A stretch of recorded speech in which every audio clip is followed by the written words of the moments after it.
시청자 여러분 안녕하십니까? 뉴스데스크 강원입니다. 금강산 관광이 시작된 지 벌써 20년이 됐습니다. 1998년 동해안에서 바닷길로 처음 시작됐는데 주민들은 당시 상황을 아직도 생생하게 기억하고 있습니다.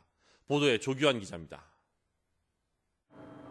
지난 1998년 11월 18일 저녁 5시 반, 첫 금강산 관광에 나서는 현대 금강호가 동해안에서 힘찬 고동을 울렸습니다.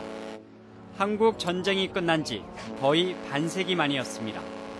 실향민과 관광객 1,300여 명이 탄 배는 이튿날 아침 북한 장전항에 도착했고 이들은 역사적인 금강산 관광을 시작했습니다. 동해안 인근 주민들도 그날을 잊지 못합니다.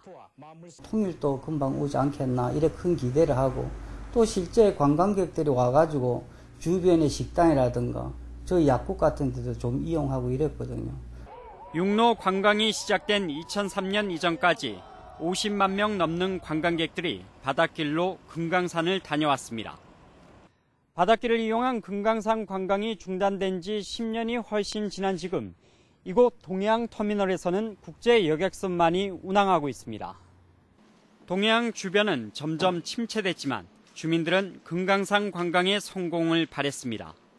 그러나 2008년 7월 북한군 피격으로 관광객 1명이 숨져 육로 관광마저 중단되자 안타까움은 컸습니다. 그렇기에 최근에 남북 교류가 더 기대됩니다.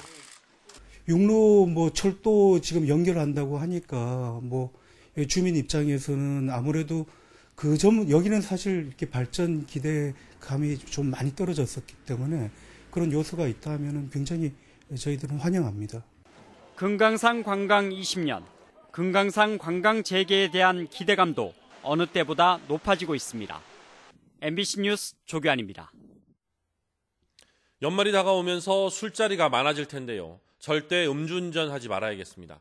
경찰이 음주운전을 습관성이라고 보고 단속을 강화하고 있습니다. 백승호 기자입니다. 음주운전 차량에 치여 세상을 떠난 고 윤창호 씨. 올해 강원도에서도 모두 9명이 음주운전 교통사고로 목숨을 잃었습니다.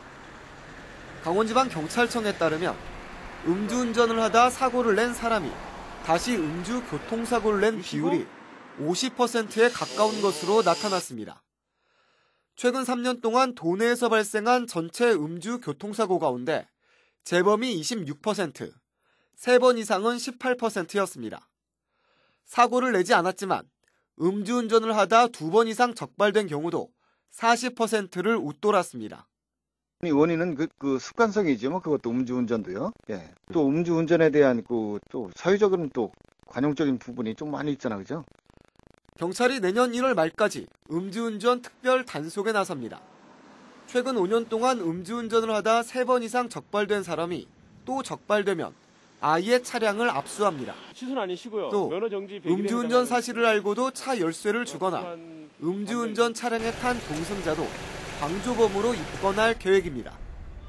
경찰은 최근 음주운전 사망사고가 이슈화되자 음주운전 의심 차량을 신고하는 시민들이 늘고 있다고 밝혔습니다. 지난 8월부터 10월까지 도내에 접수된 음주운전 의심 신고는 1,800여 건에 이릅니다. 경찰은 지역별로 일주일에 3번 이상 강력한 음주운전 단속에 나설 예정입니다. MBC 뉴스 백수호입니다. 제천과 밀양에서 발생했던 화재 참사를 예방하기 위해 도내 다중이용 건축물에 대한 화재 특별조사가 실시되고 있습니다.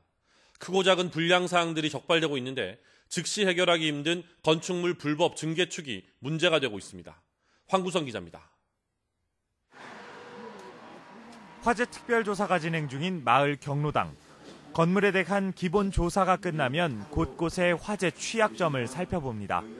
보일러실에 자동 소화기가 설치돼 있는지, T자형 가스 배선이 얼마나 위험한지를 확인하고 실제 가스 누출 차단기를 작동시켜 봅니다.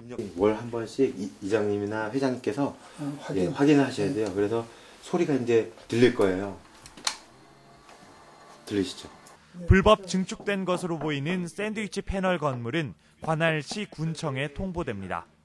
평소에는 모르고 지냈는데 오늘 그 소방 점검을 받고 나니까 그동안 미비한 게 너무 많았다 이렇게 생각이 듭니다.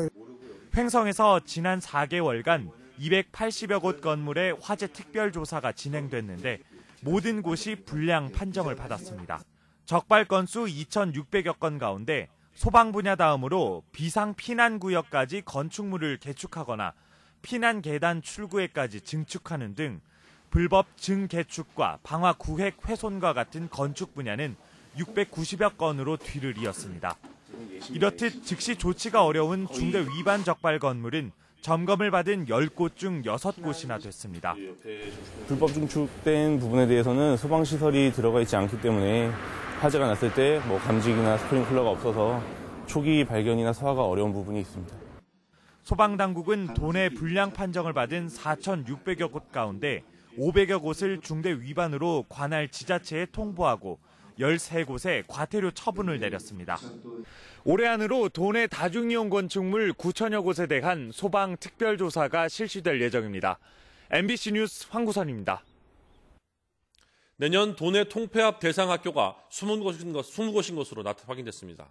강원도 교육청에 따르면 내년 통폐합 예정인 도내 학교는 춘천 추곡초와 홍천 모곡초 등 초등학교 12곳, 삼척 장호중과 하장중 등 중학교 5곳, 고등학교 3곳 등 모두 20곳입니다.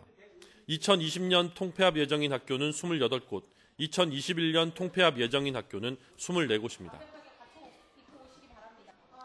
강원도 내 일반 국도와 지방도가 만나는 접도구역에 대한 일제 점검이 실시됩니다.